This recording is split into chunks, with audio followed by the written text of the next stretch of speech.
Hello viewers, welcome to Bharathi media. ఈరోజు మనతో పాటు హేమారావు గారు ఉన్నారు. షీఈ్ ఏపీ స్టేట్ హైకోర్ట్ అడ్వకేట్, అలాగే ఏపీ స్టేట్ కోర్టుకి legal adviser for international human rights and also crime control organisation.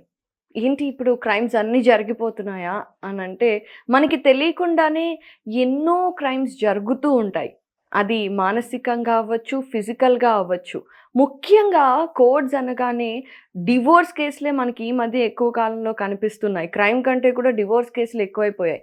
అసలు ఇవన్నీ కూడా ఎలా ట్యాకిల్ చేస్తారు? ఇప్పుడు కరెంట్ సినారియోలో హైలైట్ అవుతున్న ఇష్యూస్ ఏంటి? అండ్ వీటన్నిటి గురించి మీకు కూడా అన్‌ఫార్చునేట్‌లీ మీరు ఆ ప్రాసెస్ త్రూ వెళ్తున్నారు అంటే కనుక, అసలు ఎలాంటి జాగ్రత్తలు తీసుకోవాలి? అసలు అడ్వకేట్స్ దగ్గరికి వెళ్ళాలంటేనే చాలామంది భయపడుతూ ఉంటారు కదా! సో, వీటన్నిటి గురించి కూలంకుషంగా మనం ఈరోజు మాట్లాడుకుందాము. ముందైతే హేమారావు గారిని పలకరించేద్దాము. నమస్తే అండి. నమస్తే. ఎలా ఉన్నారు? చాలా బాగున్నానమ్మా. మేడం, క్రైమ్ కంట్రోల్ అంటేనే ఫస్ట్ ఒక్క నిమిషం భయమేస్తది. సో, ముఖ్యంగా మీ రోల్ ఏంటి మన ఏపీ స్టేట్ హైకోర్ట్‌కి? ఒకసారి చెప్తారా మా వ్యూవర్స్ కోసం? వీ హ్యావ్ సైట్ అనమాట. మాకు ఒక ఐహెచ్ఆర్‌సిసిఓ అని ఒక సైట్ ఉంటుంది. International human rights crime control organisation ఒక సైట్ ఉంటుంది. దాంట్లో ఈ కంప్లైంట్స్ ఎవరైనా ఉంటే, ఇట్లా ఏదైనా మాకు ప్రాబ్లమ్ ఉంది అని చెప్పేసని ఆ సైట్‌లో అప్లోడ్ చేస్తారు వాళ్ళు. వాళ్ళకున్నటువంటి ప్రాబ్లమ్స్ అన్నీ కూడా ఎలా ఉన్నారో కండిషన్స్ అన్నీ కూడా వాళ్ళు దాంట్లో పెడతారనమాట. ఇలా ఉందండి మా కేసు, మాకు ఇట్లా కావాలి అని చెప్పని. సో, ఇమ్మీడియేట్‌గా వాళ్ళ ఫోన్ నంబర్‌తో నేను వాళ్ళతో మాట్లాడడము, వాళ్ళు నన్ను కాంటాక్ట్ చేయడము జరుగుతుంది. సో, బాగా సీరియస్ అఫైర్ అయితే గనక దాన్ని ఎట్లా డీల్ చేయాలి ఇమ్మీడియేట్‌గా అనేది మేము అంటే వాళ్ళకి స్పాట్‌లో మేము డెసిషన్ చెప్తూ ఉంటాం. ఇట్లా చేయండి, అట్లా చేయండి అని. లేదంటే గనక అంత సీరియస్‌గా లేదు అని నాకు అనిపించినప్పుడు ఆటోమేటిక్‌గా వాళ్ళతో పిలిచి వాళ్ళని మాట్లాడడము, కౌన్సెలింగ్ చేయడము చేస్తూ ఉంటాను. ఓకే. సో, బేసికల్లీ అడ్వైస్ కోసం మీ దగ్గరికి రావచ్చు. అవునండి. ఒకవేళ ఆన్‌లైన్ ఎగ్జాక్ట్‌లీ. ఇది లేకపోయినా కూడా ఇప్పుడు ఎలాగో మేడం నంబర్ ఉంటుంది కాబట్టి మిమ్మల్ని ఎగ్జాక్ట్‌లీ. డైరెక్ట్‌గా కూడా అవునండి. కాంటాక్ట్ చేయొచ్చు. కాంటాక్ట్ చేస్తే మేము వాళ్ళకి కౌన్సెలింగ్ చేస్తాము. హ్మ్. ప్రాబ్లమ్ ఎక్కడుందో జనరల్‌గా ఇన్ని కేసెస్ మీద నా ఇంత seniority experience almost 25 years experience నాకు చూస్తూ ఉంటాను కాబట్టి, ఈ ఫ్యామిలీ కోర్ట్స్‌లో ఈ ఫ్యామిలీ డిస్ప్యూట్స్ ఎక్కడెక్కడ ఉంటున్నాయి, 498 కేసెస్, డొమెస్టిక్ వైలెన్స్ కేసెస్ ఇట్లాంటివన్నీ చూసిన తర్వాత నేను నాకు మాట్లాడిన పరిధిలో నాకు అర్థమైనంత వరకు నేను చూసి ఈ కేసులో ప్రాబ్లమ్ ఎక్కడుందని ఐడెంటిఫై చేసి వాళ్ళకి కౌన్సిల్ చేస్తూ ఉంటాను. ఇట్లా ఓకే. కాదమ్మా, ఇట్లా ఉండాలి, ఇలా కాదు ఇలా చేయాలి అని చెప్పేసి. హ్మ్. ఇందాక అన్నారు మీరు అడ్వకేట్ దగ్గరికెళ్ళాలంటేనే వాళ్ళకి భయమని. వాళ్ళు మా దగ్గరకొచ్చిన తర్వాత కరెక్ట్‌గా వాళ్ళకి జెన్యూన్‌గా అంటే మన హిందూ మ్యారేజ్ యాక్ట్ ప్రకారంగా ఎక్కడ కూడా ఫ్యామిలీని విడగొట్టమని ఎక్కడా లేదు మనకి. సాంప్రదాయం అనేది లేదు. ఈవెన్ ఫ్యామిలీ కోర్ట్స్ కూడా ఒక అడ్జర్న్‌మెంట్ ఒకసారి ఫైల్ అయిన తర్వాత కౌన్సెలింగ్ అనేది ఒక నెక్స్ట్ సెషన్ పెడతారు వాళ్ళు. సో దట్ ఏదో ఆవేశంలో వీళ్ళిద్దరూ కోర్ట్‌కొచ్చారు. బట్ నెక్స్ట్ ఏంటంటే జడ్జెస్ అలాగే కౌన్సెలింగ్ మెంబర్స్ ఉంటారు దాంట్లో అపాయింటెడ్ బై ద కోర్ట్ అనమాట. వాళ్ళ దగ్గరికెళ్తే వాళ్ళు కూడా ఏం చేస్తారంటే they also will try to convince you people ఏదో జరిగింది. సో, ఇట్లా why don't you try best, ఇలా చేసుకుంటే మీ ఫ్యామిలీ మీకు సెటిల్ అవుతుంది. ఇలా ఉండండి. పిల్లలుంటారు. పిల్లల్ని ఏం చేస్తారు? ఇలాంటివన్నీ కూడా వాళ్ళు ఎడ్యుకేట్ చేస్తూ ఉంటారనమాట.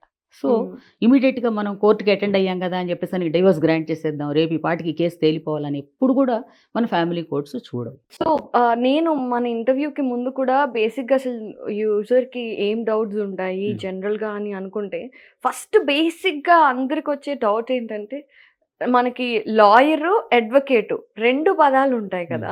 ఈ లాయర్‌కి, అడ్వకేట్‌కి డిఫరెన్స్ చాలా మందికి అవును. అర్థం కాదు. అవును. అడ్వకేట్ మనకేదైనా ఒక సమస్యొస్తే అడ్వకేట్ దగ్గరికి ఎప్పుడెళ్ళాలి? లాయర్ దగ్గరికి ఎప్పుడెళ్ళాలి? వీళ్ళిద్దరిలో ఏంటి డిఫరెన్స్ అనేది? ఏం లేదమ్మా. చిన్న డిఫరెన్స్. కోర్ట్‌లో మనం వెళ్లి లా చదువుకున్న వాళ్ళందరూ లాయర్స్ అవ్వచ్చు. అడ్వకేట్ అంటే those who represent your matter. ఎవరైతే మీ కేసుని కోర్ట్‌లో వాదించి దాన్ని మీకు జడ్జి దగ్గర ప్రెజెంట్ చేయగలుగుతారో దట్ ఈస్ అడ్వకేసీ అంతే. అది జస్ట్ ఏ స్మాల్ డిఫరెన్స్ అంతే. ఇద్దరు వాళ్ళు లా చదువుకోవాలి. లాయర్స్ అయినా లా చదవాల్సిందే, అడ్వకేట్స్ అయినా. Correct. The same thing. Qualifications అయితే అవే. బట్ ఏంటంటే మా దగ్గరకొచ్చినప్పుడు మేము వాళ్ళకి సలహాలు ఇవ్వడము, ఇట్లా కాదమ్మా, ఇట్లా బిహేవ్ చేయాలి, ఇలా ఉండకూడదు, ఇలా ఉండాలి అని మేము ఎక్స్‌ప్లెయిన్ చేస్తూ ఉంటాం అనమాట. We just try to counsel them అనమాట. మా దగ్గరికి ఏదో గొడవలు పడి ఆవేశంలో వస్తూ ఉంటారు. అయితే చిన్న చిన్న విషయాలకి చాలా గొడవలు పడుతూ ఉంటారు. మేము వాళ్ళకి కౌన్సిలింగ్ చేసి ఇట్లా కాదు, ఇలా ఉండాలి, ది బెస్ట్ ఇలా ఉంటుంది, మీకు పిల్లలున్నారు, లేకపోతే మీ పేరెంట్స్ ఉన్నారు, డిపెండెంట్స్ ఉన్నారు, కోర్ట్‌కెళ్తే అంత ఈజీగా ఉండదు. పబ్లిక్లో కూడా దే లూజ్ లాట్ ఆఫ్ పేరు అంతా పోతుంది కదా వాళ్ళు కోర్టుకి అవును. వెళ్ళారంటే. ఈవెన్ దేర్ పేరెంట్స్ లూజ్, వాళ్ళ పేరెంట్స్ కూడా మానసిక శాంతి ఉండదు, వీళ్ళకి అలాగే ఉండదు, అవును. అమ్మాయిలకైనా పేరెంట్స్కి, అబ్బాయిలకైనా వాళ్ళ పేరెంట్స్కి. సో కరెంట్ సినారియోలో Hmm. క్రైమ్ ఎక్కువ జరుగుతుందంటారా? అంటే ఒక విధంగా చూసుకుంటే ఎక్కువ కేసెస్ మీ దగ్గరకు వచ్చేవి క్రైమ్ పరంగా ఉంటాయి, లేదంటే ఫ్యామిలీ అంటే వైఫ్ అండ్ హస్బెండ్ ఇందాక నేను ఇంట్రోలో అన్నట్టుగా ఫ్యామిలీ ఇష్యూస్ ఎక్కువగా నడుస్తున్నాయా? ఉంటున్నాయండి. అంటే ఇప్పుడు మీరు చూస్తే నా నా ఎక్స్‌పీరియన్స్‌లో నేను చూసింది ఏంటంటే 6,000 పర్ ఇయర్, 6,000, 7,000 కేసెస్ నమోదవుతున్నాయండి. రైట్ నౌ నేను చేస్తున్నటువంటి కోర్ట్స్‌లో నంబరింగ్ వచ్చేసి 6,000 అబోవ్ ఉంటున్నాయండి. ఏవి? ఈ ఫ్యామిలీ కేసెస్ 498 ఓకే. కానివ్వండి, లేకపోతే డొమెస్టిక్ వైలెన్స్ కేసెస్ కానివ్వండి. హ్మ్. అంటే మ్యారేజ్ ఇప్పుడు ఎట్లా ట్రీట్ చేస్తున్నారంటే చిన్న ఇష్యూ వస్తే let us go to the court, come on అక్కడే తేల్చుకుందాం పద. హ్మ్. ఈవెన్ మా అంటే అదివరకు ప్రీవియస్ రోజుల్లో in my new days of my practice I use to find family కోర్టులో ఒక 10 మంది కేసులు మాత్రమే ఉండేవి అప్పుడు. హ్మ్. చాలా మైన్యూట్ నంబర్ ఉండేది. అంటే దానికి సెపరేట్ కోర్ట్ ఏది ఉండేది కాదు, హ్మ్. ప్రత్యేకించి దీనికి ఈ కోర్టులోనే ఉండాలి, ఇందులోనే చూడాలని ఉండేది కాదు. హ్మ్. ఇప్పుడు additional courts, family courts, district courts ఎన్ని పెట్టినా కూడా ఇంకా ఆ తాకిడి తగ్గడమే లేదు అసలు. రైట్. ఎంత కౌన్సిలింగ్ చేస్తున్నా సరే, అంటే స్పెసిఫిక్గా నేను చెప్పట్లేదు, బట్ గర్ల్స్ ఎక్కడ కూడా తలకాయ ఉంచుకుని ఏదో జరిగింది చిన్న గొడవ అని అడ్జస్టబుల్ మెంటాలిటీ అసలు ఎక్కడా కనబడట్లేదు. మీరు పర్టిక్యులర్‌గా గర్ల్సే అడ్జస్టబుల్ మెంటాలిటీ అంటాం మన మీ మన ఉద్దేశం? నేచర్ మొదటి నుంచి కూడా మన హిందూ కల్చర్లో అంతే కదమ్మా. మనం మొదటి నుంచి కూడా మనం నేర్చుకుని మన పేరెంట్స్ అదే చెప్తూ ఉంటారు. అంటే కొడుతున్నా తిడుతున్నా పడి ఉండమని నేను అనటం లేదు. బట్ హ్మ్. ఏంటంటే ఏదైనా చిన్న డిస్ప్యూట్ అరైజ్ అయింది అనుకో, మగవాడు కూడా ఏదో ఉద్యోగం చేసి వస్తాడు ఇంటికి, రాగానే ఏదో అవుట్ ఆఫ్ ఆ కోపంలోనో ఆ టైర్సంలోనో ఏదో ఒక చిన్న మాట అన్నందుకు నువ్వు అంత గొడవ చేసేసి విడాకుల దాకా వెళ్ళిపోవడము, చిన్న ఇష్యూస్ అక్కడ ఏముండదు అసలు. హ్మ్.